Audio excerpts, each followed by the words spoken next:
So if they take away cash and make everything digital, and digital currency is central bank digital currency, obviously you have no power whatsoever. If they don't like what you're doing, they just shut you down and you're impoverished. It just happened in Canada last winter, so we know what the consequences are, and we know why they want it.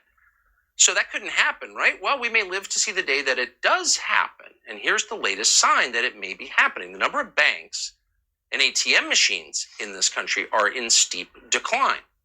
Far fewer than there were just a few years ago. And in some countries like Australia, they're going away at high speed.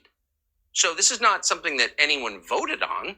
This is something that they're just doing, whether you like it or not. So you can say we have cash, but if you can't get cash, then do you really have cash? So where's this going? That's the question we want to assess tonight. And we're going to with Catherine Austin Fitz, who has been monitoring this. She founded the Solari Report. She's also the Assistant Secretary of Housing and Urban Development, and we're happy to have her.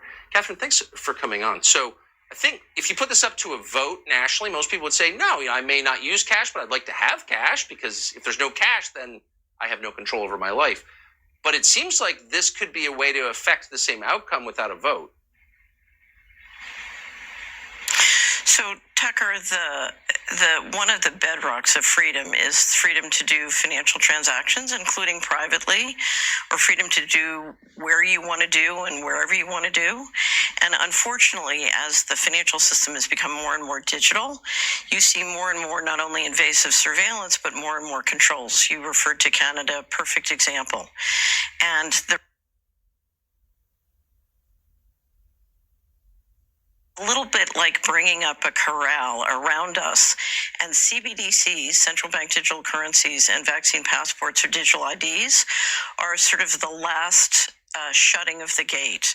It's hard for many people to imagine the risks here because we're so used to living with financial transaction freedom, and we don't understand that when this gate closes on us, we literally will be sitting in a system where the central banks believe that our assets belong to them, and they can dictate where we can spend money and what we can spend money on. The important thing to understand is central bank digital currencies are not currencies. It's a financial transaction control grid, and it gives the ability for the central bankers, and they've said this publicly, the ability to not only set the rules centrally, but enforce the rules centrally. If you don't behave, you can have your money turned off. You keep hearing people on television say cash is for criminals. Why would you need cash if you're not doing something bad?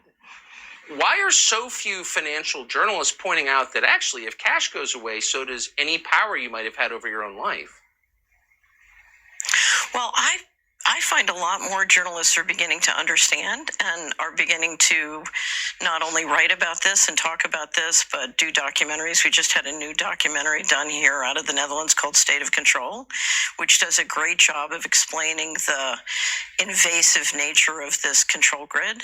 I think it's very hard for people who've grown up and enjoyed Western liberty and human liberty to imagine literally that we're going into a system where literally our homes, our cars, our communities become digital concentration camps. So if you've enjoyed liberty, it's very hard to, perceive this iceberg before you hit it. And that's why it's so important, and I commend you for talking about CBDCs, because we need to not let the propaganda persuade us that, one, this is convenient, or two, that we need this, or three, we need to understand not only the dangers of CBDCs, but the opportunities if we start to reverse financial tyranny. We've seen the financial system engineered using the federal credit to increase inequality and centralize political and economic control, and it's shrinking our wealth and it's shrinking our economy. We have debt growing and central control growing much faster than the GDP. That can be reversed. So the opportunity of rejecting financial tyranny and financial transaction control is so important. And all over the United States, there are great state legislatures working on legislation and passing legislation to protect our right to use cash, increasingly talking about state bullion depositories, state sovereign banks. There are many people doing this. And if you look at what they're doing, when it succeeds, it can really reinvigorate our economy. And so don't forget the opportunity of rejecting this. Right. I think when people understand it, that's the first step.